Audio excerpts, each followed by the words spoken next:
Hey everybody, we're back at it here on the mopar. We're pressing in the upper control arm bushings. We actually got this one in. Now this you could probably use a ball joint press on. Well, we did on this side because it's not as tight as the other one was. But I'm going to show you how you can do this. This is your ball joint press right here, the big C-clamp. And then this is your adapters that comes in the kit. Now you can use a round one here that'll fit on top of the A-arm, and then use one of the other adapters. That's so when you're pressing this bushing and it'll fall inside this thing. On this back side, this is another adapter that comes with it. It's just flat on this end and it's just pushing that bushing in. And then you just put a breaker bar on here with a socket and you just crank it on in. So I'm going to have Tom here record me as we do this.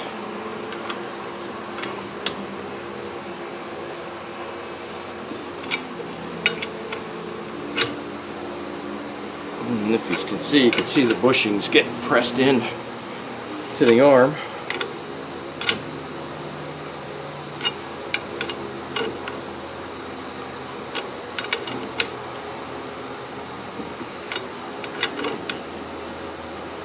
I highly recommend buying a ball joint press because this is basically what this C-clamp and all these adapters are. But you can use this thing for so many things. It is pretty amazing. How about it, Tom? Yeah, we used it on everything. I mean, you can use it on. I might have that clamp. Yeah, you can use it on universal joints. Tighten it up. It's coming out. Yeah, I see that.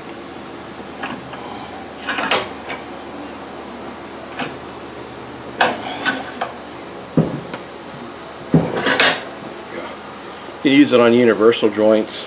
Yep. I did my truck with it. Universal joints on my truck. Ball joints. We've taken lots of ball joints. Yeah, we pressed a lot of bushings in with this thing too. It's a handy thing to have.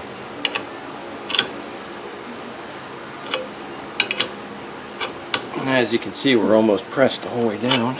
You got to. The shoulder of the bushing's got to mate with the shoulder on the A-arm. And once you hit that, you're done.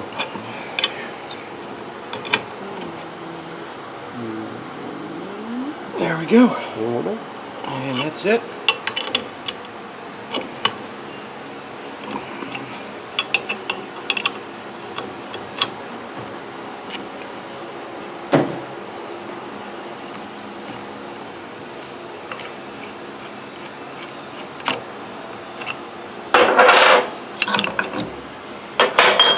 That arm's done. New bushings are installed. So what I got to do now is just put it up in the arm and put our eccentric bolts in it. Get it kind of lined up where it was before, and that's pretty much it. And put the rest of it together, get the bottom control arm in and everything. So, but I just wanted to show everybody how you did that, how you could press the bushings in with the ball joint tool. Like I said, you can usually use General Motors cars like this. Now, when you do the upper bushing on a General Motors car, the problem is you have a cross shaft. Usually you can't use this tool with the cross shaft. You almost have to use a press, or you got to hammer it in. It's almost easier to use a press. And usually what you have to do is you got to put like a piece of angle iron in between, or a piece of pipe in between the control arm. Because when you start pressing those bushings in, what you'll end up doing is you'll end up collapsing that control arm. And it'll actually start bending it. So you put a piece of pipe in there to keep it from collapsing. But on the lower on GMs, you can usually use the ball joint tool to press these in. But the cross shaft ones you usually can't. Unfortunately, the tool does have its limitations. Alright, well, we're going to get back to work, start putting this stuff in, and we'll get back to you.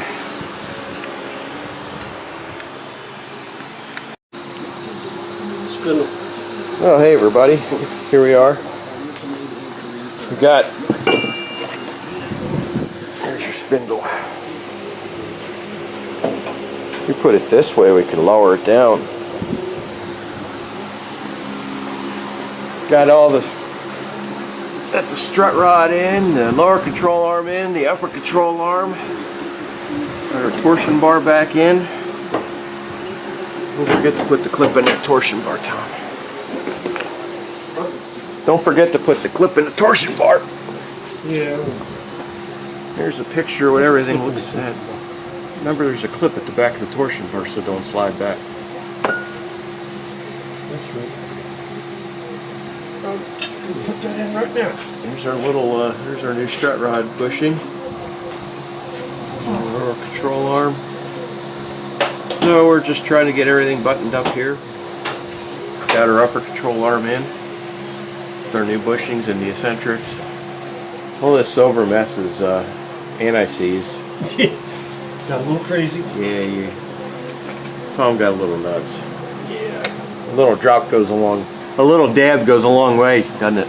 Yeah, just a little dab. Just a little dab. I went a little bit beyond that. So, Sorry. we got to adjust our torsion bars up then, and we counted out 35 turns on this bolt right here. If I can zoom in on this fucking thing. There we go.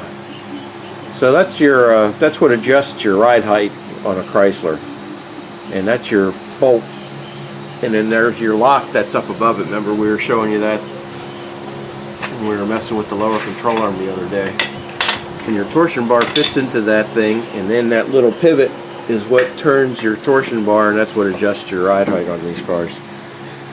So what we got to do is we're going to have to, when we get done here, we'll have to crank it in 35 turns, and because that's what's going to set our ride height back to the way, or close to what it was. Because when they go to do the alignment, what they'll do is they'll drop both those things the whole way down, and they'll slam this thing down on the ground, and then they'll go ahead and readjust the whole ride height, and then realign everything. You know, we got our eccentrics in and everything. We marked them as best as we could to try and get them back to where they are, but everything's going to be needed to readjusted. Toe and everything, that's all going to change. You know, we did the toe adjustment in here.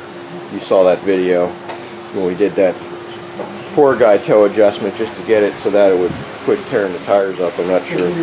Give me your ball peen hammer. Ball peen. Yeah, go force it. Got to go in a little further. Here, you want a punch? You want a center punch? No, it's alright to hit it with this. I'll show you the brass grip and hit it. Don't want to mess up that punch. Yeah, where's the... Hang on. We gotta find the damn thing. Kitty, pain in the butt. Yeah. Just your brass. Yeah, just hit it back. Sounded like it hit solid. There it goes. We go in a little further. Oh yeah. Here. I guess it was all that grease was piled up in this thing or something like that. Your torsion bars just slid into a pocket that's underneath the floor there, and then you got this little snap ringy. That's what holds it, keeps it from pushing back and falling out on the ground. Isn't that comforting?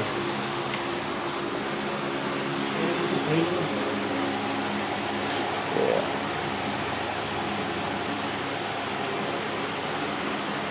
Fucking mopar. Don't be a hater. What? Don't be a I'm hater. not being a hater. I just said I love mopar. I know why I don't own one of these damn things. You love mopar, I heard you. What? You love mopar. That's what I said. I said I love this. I love mopar.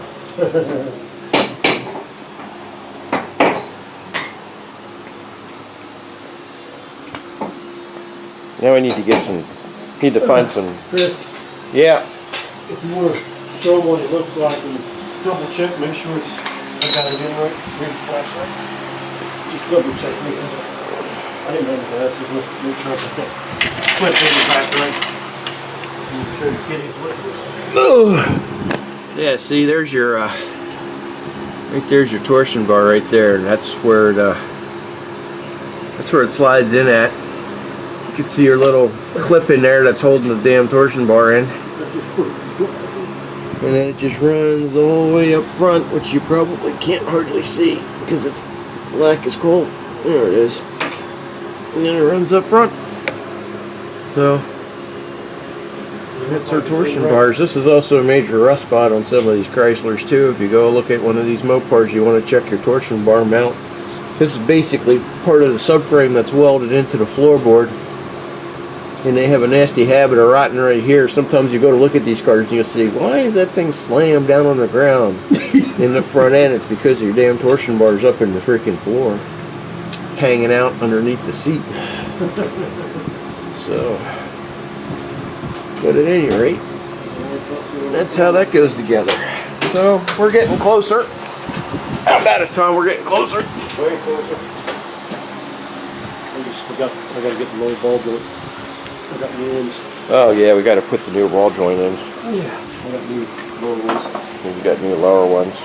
The upper ones were replaced. Lower ball joints just fold in on this. The upper ball joints take some sort of special socket and they thread into the upper control arm. Aren't they left-handed thread too? Huh? Aren't they left-handed thread?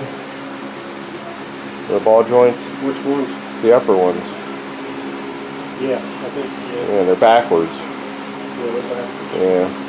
It's lefty tighty instead of righty tighty. So. Alright, well that's where we stand right now. We're going to continue assembling here. Well, hey everybody, Chris here at Test the Speed Shop. We're back at it again working on the Coronet. And I guess Tom had some problems when he was pressing it in this time on the lower control arm bushing. And he's telling me that we showed you the other day how we welded that washer on. Here, let me flip this around.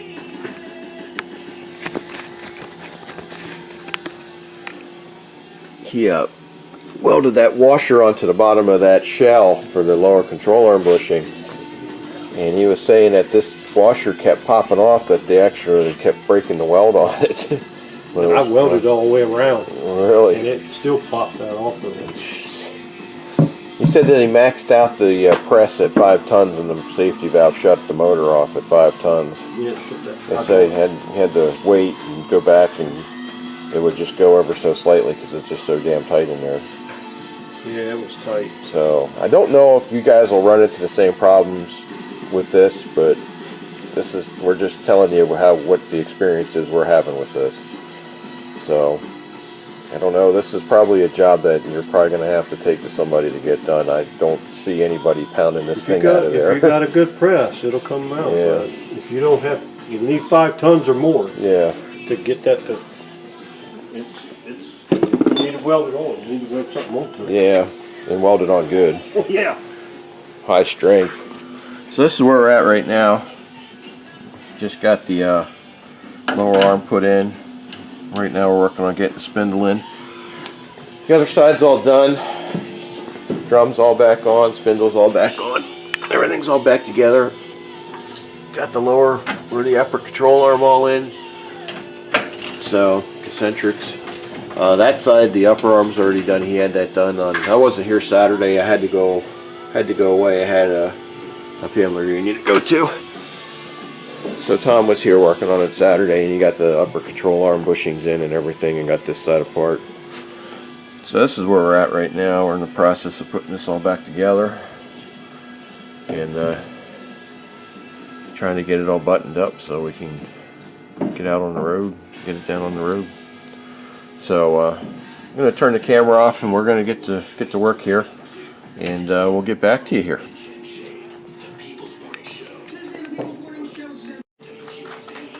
Well, here we are. It's all done. Everything's all back together. We got the torsion bars turned up. All we got to do now is just drop her on the ground and tighten all the bushings up after we let everything settle. So we'll do that tomorrow, because Tom's thinking he might get his tires tomorrow, and if he does, he's going to run them down and get them put on and mounted up. So, but for the most part, that's it. So about all that's left to do is to take it down and get the tires put on and get the alignment done on it, and that's about it. So we'll let you know how that goes. We can't do any more except put the tires on and drop it on the ground and tighten everything. Yeah, we can't do nothing else. So we're pretty much done where we're at here. So everything looks good though. The other side was a little bitchy trying to get in. Yeah. It wasn't working with us. So We had a little alignment issue. yeah. But this is the lower bushing that come out of that lower control arm on the driver's side. Yeah. This is what's left of it. It just come out in pieces. Yeah. That was, So it was pretty much just junk. I mean, it's garbage. You know, in this pin that actually goes into the pin that actually goes into the K-frame that holds the lower control arm in. Actually, this all just fell out. Tom said when it came apart the other day. So this all just fell apart. So yeah. The pin was actually spinning in there. The pin was spinning. When you were trying to take the bolt off, the whole pin was spinning as you were trying to take the nut off. Oh, that's right. I remember you told me you had to use the vice grips on it. Had to get vice grips in there. Had to get teeny needle nose type vice grips to go behind the nut, and so you could turn that nut off to get and then the whole thing just pulled right out with the bushings falling out of the lower control arm. Well, and stuff. Anybody who's going to do this job, this is pretty much a heads up of what's going to happen. And I mean, don't take this as a worst case scenario or a don't tackle it yourself type of thing, but it's just a forewarn of what you may run into or may not run into. I mean, your car might just fall apart easy. I mean, you know, having to max out the damn presses. Yeah, you're gonna need crazy. You're gonna need a press. Yeah. Press that sleeve out of that lower control arm. I don't know. I don't know how guys are cutting those out or even collapsing the casing to get that out of there. But I had to have a 5-ton. I used a 5-ton press to start with, and it was it maxed it out today. Just putting that bushing in today, it maxed it out one time where it just shut off because it has a safety valve. So I don't, and then I had to go back at it 2 more times before I got that bush in the seat. That's crazy. Plus the washer coming off the weld, plus the weld breaking. Yeah, I welded a thick washer on there to push that out, and it snapped it right off. It went up to 4.5 tons, and it didn't even move. It just snapped all that weld right off of there. And the rods I used they're TIG wire. I TIGged them on, and those rods are rated at 106,000 psi. Jesus, that's crazy. That's a lot that's a tensile strength rod too. That wasn't no cheap rod. That's expensive stuff. Yeah. And it still snapped it off of there. Didn't even hurt the casing. Everybody, I hope this helps everyone out. Like I said, this isn't a worst case scenario. This is, you know, yours could be easier, or could be harder. Yeah, this was 50 years old, so nothing has been done to this.